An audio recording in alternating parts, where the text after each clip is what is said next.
Ewan, I'd like to congratulate you on your performance Thank you. this morning on Good Morning Scotland, when you discussed issues from your paper recently produced, Much Cost, Little Benefit, which was commissioned by the Scottish Research Society, exploring some of the difficulties that might arise from separation from an economic angle. As chairman of the Scottish Research Society, I'd like to go a little bit further into two or three of the subjects raised. Sure. The first one being oil. Could you comment upon the recent figures released, which seem to suggest that the cyclical problems of oil as a dependent economical driver may well be misplaced?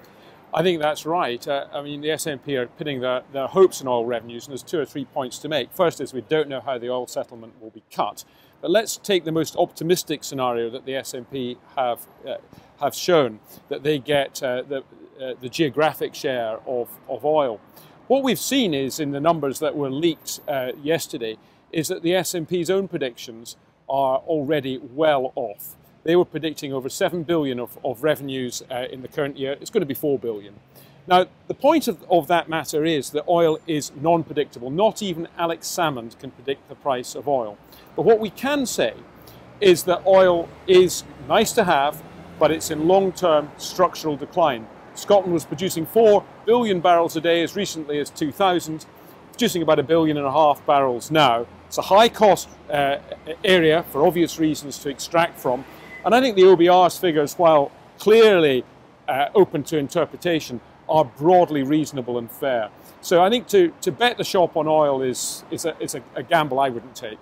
So if I were to use the word uncertainty as a key phrase in trying to develop an economic driver, as I said, oil, it does create uncertainty in the minds of business and in the public.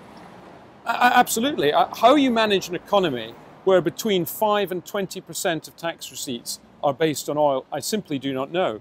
The Scottish economy would be one of the most cyclical in all Europe.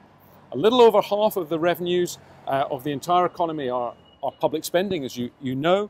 The rest tends to be quite cyclical as well, be that oil or be that financial services. There are some stable sectors like whisky and tourism, but the key drivers are highly cyclical, and I think that controlling public spending in that environment will be very difficult. Well, that's very clear, but since you've touched on financial services, I'd like to raise another issue which has just come about in the last 24 hours.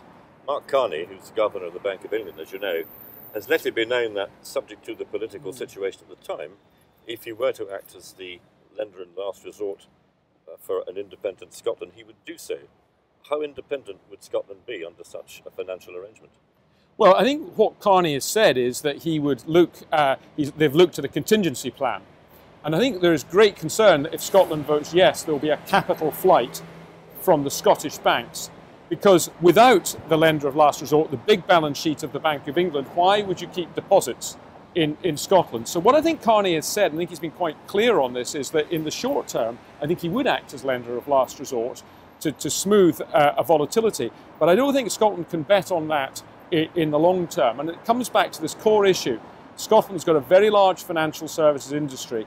Many of the clients, 90% of the clients, are actually south of the border. And I think there'll be a substantial migration of capital, whether there's the lender of last resort or not, from that critical sector for the Scottish economy. And just taking the lender of last resort out of this equation, if Scotland were to continue just using the pound, what would be the medium to long-term consequences for an independent Scotland? Well, in the short term, you can see some attractions to doing that. Pensions would be paid in sterling, savings, etc.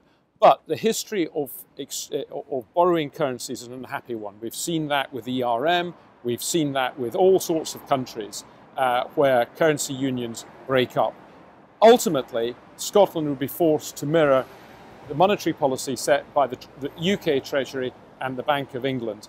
And because the Scottish economy is highly cyclical, if there was a small shock down south, that would be magnified to Scotland. I don't believe that currency borrowing sterling is a sustainable long-term option. And does that take the euro out of the equation altogether as a long-term possibility?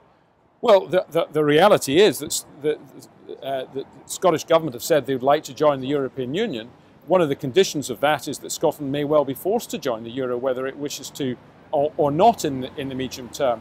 But joining the euro for Scotland is not a sensible option. 70% of all Scottish trade goes down south to the rest of the United Kingdom. Only 17 or 18% goes to all of the European Union combined. And if Scotland was to join the euro, that currency volatility would harm Scottish trade.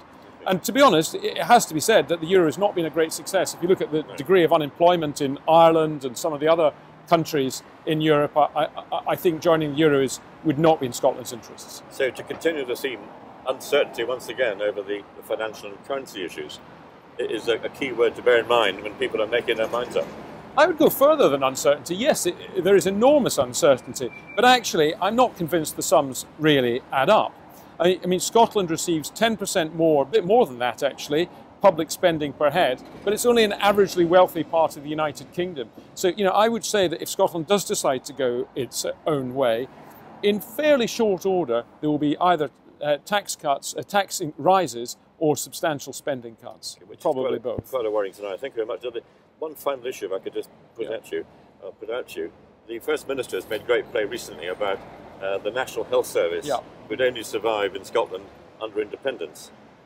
At the moment, health is a devolved power, so the commitment is there as we speak.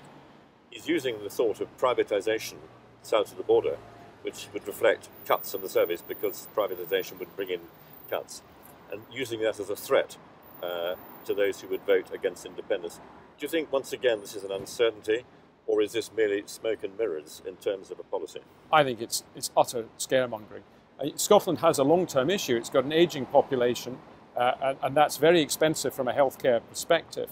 I think the risk actually to the long-term risk to the National Health Service comes from separation, because the only way you can afford a National Health Service is through tax receipts and a booming private sector, and I think that would be harmed. So I think in time Scotland would find their NHS pretty unaffordable, actually. Well, thank you very much indeed for clearing up those three very important issues and for your time this morning.